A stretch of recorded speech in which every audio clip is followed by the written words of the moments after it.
Hi everyone. तो कैसे हैं आप सभी? आई होप कि आप लोग बहुत ही अच्छे होंगे। तो आज के इस वीडियो में देखने वाले हम लोग क्लास 7 का सुगम गणित यहाँ पे प्रश्न वाली एक का एक को हम लोग यहाँ पे सॉल्व करेंगे, जो कि बहुत ही इंपॉर्टेंट चैप्टर है ये।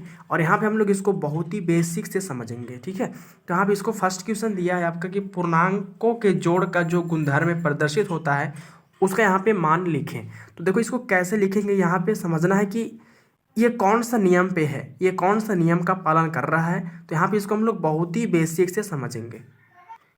यहाँ पे आपका फर्स्ट क्वेश्चन दिया था कि 5 + (-3) बराबर -3 + 5 गुणधर्मों का नाम लिखें। ठीक है, ये कौन सा नियम का पालन कर रहा है और ये किस नियम पर आधारित है उसका यहाँ पे नाम लिखना है।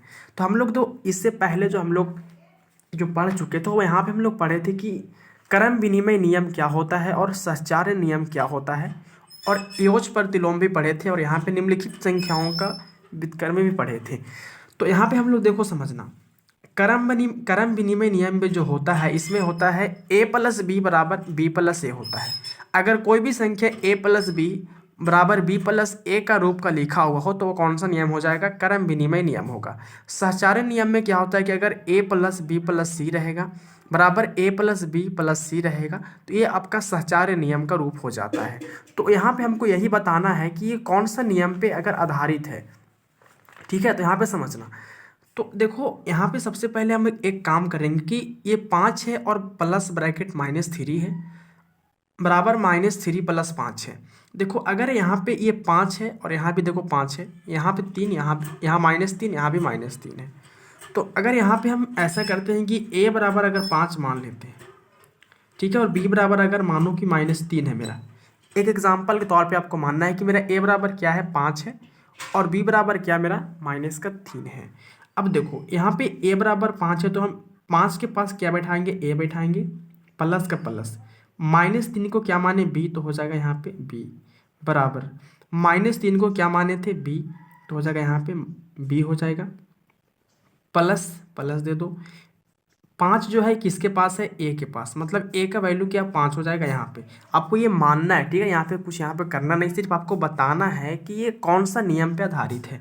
तो मेरा ए का मान जो था 5 था तो मैंने ए लिख दिया, बी का मान आपका -3 था तो मैंने यहाँ पे बी लिख दिया, बी -3 के पास, -3 के पास बी तो बी हो गया, और प्लस का प्लस ए के पास 5 है तो यहाँ पे आपका ए हो गया। अब देखो यहाँ पे ये ए + बी है और क्या b + a है। तो हम आपको जो पहले समझाया था कि अगर a + b और b + a रहेगा तो कौन सा नियम होता है? ये क्रम विनिमय नियम होता है। तो अब आप खुद से बता सकते हैं कि ये कौन सा नियम होगा। तो ये आपका हो जाएगा क्रम विनिमय नियम होगा। क्या होगा? क्रम विनिमय नियम होगा। तो ये आपका हो गया क्रम विनिमय नियम है। चलो यहाँ तक आप समझ गए। आपको सबसे पहले देखना है संख्या किस रूप में दिया हुआ है, उसके बाद आपको खुद से यहाँ पे फॉर्मूला पता होना चाहिए क्रम विनिमय नियम का आखिर होता क्या है। तो इसमें होता है a + b बराबर अगर b + a रहेगा तो वो क्रम विनिमय नियम हो जाता है। चलो सेकेंड क्वेश्चन जो आपको दिया था यहाँ पे समझना। तो सेकेंड क्वेश्चन यहाँ पे दिया हुआ है कि -7 + 1 + -6 बराबर -7 + 1 + -6 है। अब इसको यहाँ पे भी समझना ये कौन सा नियम है। यहाँ पे सेकेंड क्वेश्चन को हम लोग देखेंगे तो देखो सेकेंड क्वेश्चन भी बहुत ही इंपॉर्टेंट है। और यहाँ पे समझना, देखो यहाँ -7 है और यहाँ भी -7 है, यहाँ पे 1, यहाँ भी 1 है, और यहाँ -6 तो लास्ट में -6 है। तो अगर यहाँ पे हम समझना, अगर ए के पास हम मान लेते हैं -7, बी के पास मान लेते हैं 1 है मेरा, और सी का जो वैल्यू क्या है? माइनस आपका 6 है। मतलब ए का मान -7 है, बी का मान 1 है, सी का मान -6 है। अब यहाँ पे समझना, तो -7 के पास हम ए बैठा देते हैं, प्लस ब्रैकेट दे दो, एक के पास क्या बैठा देंगे? बी बैठा देंगे, -6 के पास क्या बैठाएंगे? सी बैठाएंगे, फिर ब्रैकेट बंद कर देना है। चलो -7 के पास क्या बैठाएंगे? ए बैठाएंगे, प्लस 1 के पास क्या बैठाएंगे? बी बैठाएंगे, फिर ब्रैकेट क्या करना? बंद करना है, प्लस -6 के पास क्या बैठाएंगे? सी बैठाएंगे। अब यहाँ पे देखिएगा आप थोड़ा सा कि अगर a + ब्रैकेट b + c है और बराबर a + b + c है तो ये कौन सा रूप का है? तो ये आपको पता होना चाहिए। देखो यहाँ पे मैंने सहचार्य नियम में पढ़े थे कि अगर a + b + c हो बराबर ए प्लस बी और प्लस सी होती है, कौन सा नियम होता है? ये सहचार्य नियम होता है। सेम टू सेम बेसिकली देखो आया हुआ है कि नहीं आया हुआ है। यहाँ पे क्या है, पहले ए है, फिर प्लस बी प्लस सी है बराबर, फिर क्या है, फिर यहाँ पे आपका ए प्लस बी ब्रैकेट के अंदर है, फिर प्लस में क्या सी है। देखो मतलब ये क्या सेम टू सेम है। तो ये कौन सा नियम आपका होगा? ये आपका हो जाएगा सहचार्य नियम हो जाएगा। ठीक है ना, यहाँ पे लिख देंगे ये कौन सा नियम है आपको, ये सिर्फ इसमें नियम बताना है। तो ये आपका हो गया सहचार्य नियम। ठीक है, ये कौन सा नियम हो गया आपका? सहचार्य नियम हो गया। चलो अब देखो थर्ड क्वेश्चन यहाँ पे हो गया मेरा, वन का तो कंप्लीट हो गया। चलो अब यहाँ पे देखो वन का हम लोग कंप्लीट कर लिए। ये आपका हो गया फर्स्ट वाला क्रमविनिमय नियम, सेकंड वाला आपका हो गया सहचार्य नियम। अब देखो यहाँ पे जो थर्ड नंबर में सेकंड नंबर में दिया है कि निम्नलिखित पूर्णांकों का एयोज प्रतिलोम लिखना है। अब देखो एयोज प्रतिलोम लिखने का हमने बहुत ही बेसिक और बहुत ही इंपॉर्टेंट ट्रिक बताया था, समझना कैसे। तो यहाँ पे आपको एयोज प्रतिलोम लिखना है ना। तो देखो एयोज प्रतिलोम लिखने के लिए सबसे कुछ करना नहीं है आपको, सबसे पहले समझना, अगर कोई संख्या धनात्मक है तो उसको ऋणात्मक कर देना है, अगर कोई संख्या ऋणात्मक तो उसको धनात्मक कर देना है।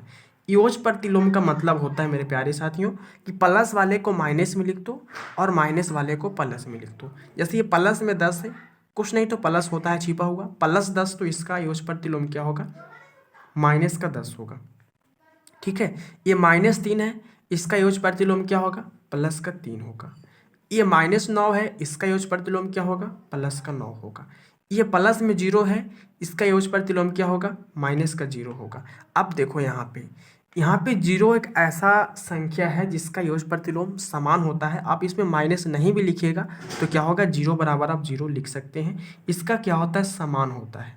ठीक है ना, 0 का एयोज प्रतिलोम क्या होता है? समान होता है, दोनों बराबर होता है। एक 0 में प्लस माइनस का कोई वैल्यू क्या होता है? नहीं होता है। तो आपका एयोज प्रतिलोम समझ में आ गया ना। एयोज प्रतिलोम का मतलब कि प्लस वाले को माइनस में लिख दो और माइनस वाले को प्लस में लिख दो। चलो आगे जो यहाँ पे थर्ड नंबर में क्वेश्चन आपका था, ये थर्ड नंबर में क्वेश्चन बोल रहा है कि निम्नलिखित पूर्णांक का एयोज तत्समक पहचानना है। ये ऑप्शन जो दिया है इसमें एयोज तत्समक कौन सा होगा? तो ऑप्शन ए में 1 है, बी में आपका 0 दिया है, सी में आपका -1 और डी में आपका इनमें से कोई नहीं है। तो बताइए कि एयोज तत्समक होता क्या है, समझना पहले। यहाँ पे आप समझिएगा थोड़ा सा कि एयोज तत्समक होता क्या है। देखो एयोज प्रतिलोम और एयोज तत्समक की अवस्थिति दिया है। अगर 6 है तो इसका एयोज प्रतिलोम क्या होगा? -6 होगा, और जब ये दोनों घटेगा तो 0। मतलब एयोज तत्समक जो होता है वो क्या होता है? 0 होता है। देखो यहाँ पे लिखा हुआ है, नोट में आप समझना इसको, पूर्णांक 0 को एयोज तत्समक कहा जाता है। तो आपका यहाँ पे ऑप्शन में कहीं पे 0 था क्या? तो आपका ऑप्शन यहाँ पे देखेंगे तो यहाँ पे आपका ऑप्शन ए में 1 था, बी में आपका 0 था, सी में आपका -1, डी में आपका इनमें से कोई नहीं। तो बताइए कि आपका एयोज तत्समक क्या होगा? तो ऑप्शन नंबर बी आपका हो जाएगा, 0 जो है आपका क्या है? एयोज तत्समक है।